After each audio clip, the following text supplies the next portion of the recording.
পবিত্র ঈদ উল আজহাকে সামনে রেখে রাজধানী সহ দেশের বিভিন্ন এলাকায় প্রস্তুত কোরবানির পশুর হাট। তবে রাজধানীর হাটগুলোতে ক্রেতাদের বাড়তি ভিড় এখনও লক্ষ্য করা যায়নি। রাজধানীর আফতাবনগর সংলগ্ন স্বদেশ সানভ্যালি মাঠের হাট ঘুরে বিস্তারিত জানাচ্ছেন সহকর্মী গোলাম মর্তুজা। ক্যামেরায় ছিলেন মেহেদি আল আমিন। রাজধানীর আফতাবনগর সংলগ্ন স্বদেশ সানভ্যালি মাঠের কোরবানির পশুর হাটে ধীরে ধীরে বাড়ছে পশু আসার সংখ্যা। দেশের বিভিন্ন জেলা থেকে কোরবানির পশু নিয়ে এই হাটে আসছেন খামারি ও ব্যবসায়ীরা। বিক্রেতারা বলছেন, দেশীয় খামারে পালন করা পশুর সংখ্যাই এবার বেশি।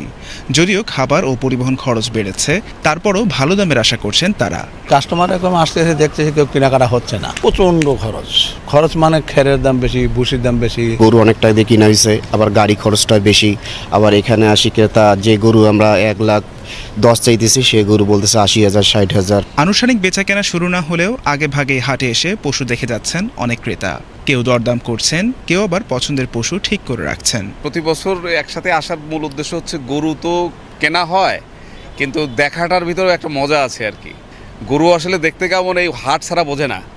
এটা একটা বড় উপলক্ষ আর কি, পরিবার নিয়ে এই কারণেই আসা, যে গরু দেখতে আসলাম। যদি হয় ইনশাল্লাহ আর কি নিয়ে যাওয়ার একটা চিন্তা ভাবনা আছে। না, ওরকম গরু দেখতেছি না আমরা। ওই পাশে একটা আছে কি বেড়াইত বাজার নাকি, ওই দিকে যাব।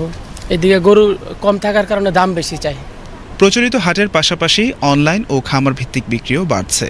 অনেক খামার মালিক ফেসবুক ও বিভিন্ন অনলাইন প্ল্যাটফর্মে পশুর ছবি, ভিডিও ও বিস্তারিত তথ্য দিচ্ছেন। তবে অনেক ক্রেতার কাছেই এখনও সশরীরে হাটে গিয়ে পশু কেনাই বেশি স্বস্তির। সরকার জানিয়েছে, এবছর দেশে কোরবানিযোগ্য পশুর সংখ্যা চাহিদার তুলনায় বেশি, ফলে পশু সংকটের আশঙ্কা নেই। হাটে নিরাপত্তা ও পশুর স্বাস্থ্য পরীক্ষায়ও নেওয়া হয়েছে বিশেষ ব্যবস্থা। আনুষ্ঠানিকভাবে রাজধানীর হাটগুলো শুরু হচ্ছে আগামী রবিবার। তবে ধীরে ধীরে হাটে বাড়ছে ক্রেতাদের সমাগম। সংশ্লিষ্টদের আশা, ঈদ যত ঘনিয়ে আসবে ততই জমে উঠবে পশুর এই বাজার। গোলাম মর্তুজা, বিটিভি নিউজ, ঢাকা।